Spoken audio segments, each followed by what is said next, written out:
shirka golaha wasiirada xukuumadda federaalk ee Soomaaliya toddobaadkan waxaa shir gudoominaya ra'iisul wasaaraha Jamhuuriyadda Federaalk ee Soomaaliya Mudane Cumar Cabdirashiid Cali Sharmaarke iyadoo shirka diiradda lagu saaray arrimaha ammaanka, arrimaha dibadda ka quseeya Soomaaliya iyo ansixinta sharci siyaasadeedka argagixisada. Shirka waxa uu ahaa mid dheer oo qaatay saacado badan, waxaana warbixinta amniga dalka looga dhageystay wasaaradaha amniga gudaha iyo gaashaandhigga kuwaas oo faahfaahiyay dhacdooyinkii ugu dambeeyay ee dalka ka dhacay. Golaha wasiirada xukuumadda federaalk ee Soomaaliya ayaa dood dheer kadib waxay meel mariyeen sharci siyaasadeedka xukuumadda uga degan argagixisada, waana sharci aan u baahnayn in loo gudbiyo baarlamaanka Soomaaliya kaas oo sidiisa ku dhaqan gali doona ahmiyadda uu bulshada iyo ammaanka dalka u leeyahay. Sharcigan waxaa sharaxaya afhayeenka xukuumadda federaalk ee Soomaaliya Ridwaan Xaaji Cabdiweli. hindisa siyaasadeedka istaraatiijiyadda la dagaalanka argagixisada oo runtii ah sharci siyaasadeed oo muhiim ah oo golaha wasiiradu ay markii dambe cod aqlabiyada ku ansixiyeen.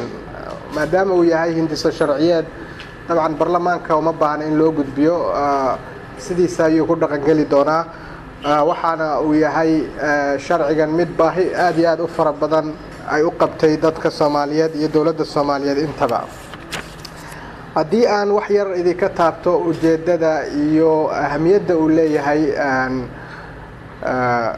hindisa siyaasadeedkan maanta la ansixiyay ee ku saabsan istaraatiijiyadda la dagaalanka argagixisada, waxa ugu muhiimsan runtii 5 arrimood haddii aan kusoo koobo ujeedooyinka iyo faa'iidooyinkiisa.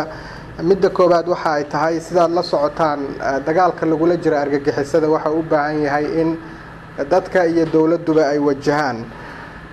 sidaas daraaddeed waxaa sharcigan uu nidaaminayaa in hay-adaha kala duwan ee dowladda, haddii ay tahay qaybta sirdoonka iyo qaybta militariga iyo booliiska iyo hay-adaha kale ee dhammaan amniga iyo dadka Soomaaliyeed inay hab ay ku wada shaqeeyaan inay helaan oo ay ku bartilmaameedsadaan ama ay ku wajahaan la dagaalanka argagixisada. sidoo kale golaha wasiirada xukuumadda federaalk ee Soomaaliya ayaa ka dooday soo jeedin ka timid wasaaradda arrimaha dibadda ee Soomaaliya oo la xiriirtay magacaabidda 5 safiir oo cusub kuwaas oo loo kala magacaabay safaarada ay xukuumaddu u aragtay in muhiim ay u yihiin Soomaaliya. sidoo kale waxaa dib loo howlgeliyay safaaradaha Soomaaliya ee Jarmalka iyo Malaysia, iyadoo safiirada la magacaabay safaaradaha loo kala magacaabay magacyadooda ay xukuumaddu sheegtay in dib ay ka soo shaacin doonto.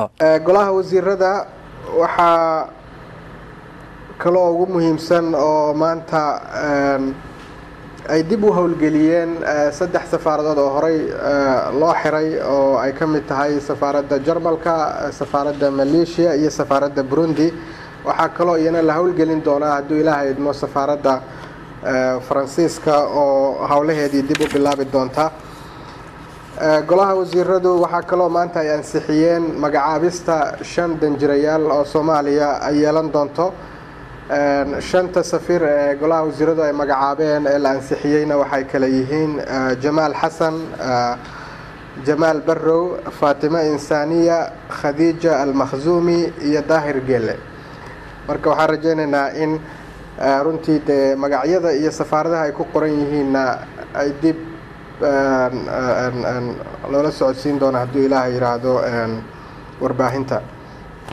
ugu dambeyn golaha wasiiradu waxay aad iyo aad u cambaareeyeen falka argagixisanimada leh ee kooxda Al-Shabaab ay sheegteen ee weerarka ay ku qaadeen goob waxbarasho oo ku taala magaalada Gaarisa. runtii falkaas waa fal aad iyo aad u fool xun.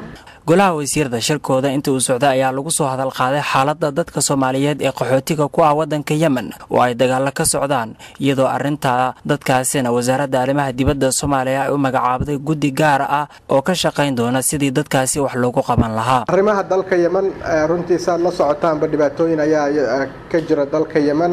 waxaa jira dad fara badan oo Soomaaliyeed oo qaxooti ah oo ku dhawaad 400 oo kun ah oo ku dhibaataysan meelo weli dhibaatooyin ay ka jiraan gudaha dalka Yemen. wasaaradda arrimaha dibaddu waxa ay magacaawday guddi ama task force wax loo yaqaano oo ka shaqeyn doona in dadkaas Soomaalida ah sidii xaaladahooda loola socon lahaa, dhibaatooyinka guud ahaan looga badbaadin lahaa, cidda damacsan inay soo noqoto lagala shaqayn lahaa bulshada caalamka iyo hay-adaha khuseeya sidii qofkaas dalka dib loogu soo celin lahaa. Golaha wasiirada Soomaaliya waxay cambaarayeen weerar argagixiso oo lagu qaaday goob waxbarasho oo ku taala magaalada Garissa ee wadanka Kenya, iyagoo sheegay in arrintaasi ay aad uga xun yihiin isla markaana ay la wadaagayaan dhibtaasi shacabka iyo madaxda wadanka Kenya. Golaha wasiirada ayaa falanqayn kadib ogolaaday ansixinta xeroosaadka golaha wasiirada uu ku shaqayn doono, kaas oo hagi doona dhammaan howlaha wasaaradaha iyo guddiyada ay leeyihiin golaha wasiirada Soomaaliya. Faysal Muuse Maxamed, SNTV, Muqdisho.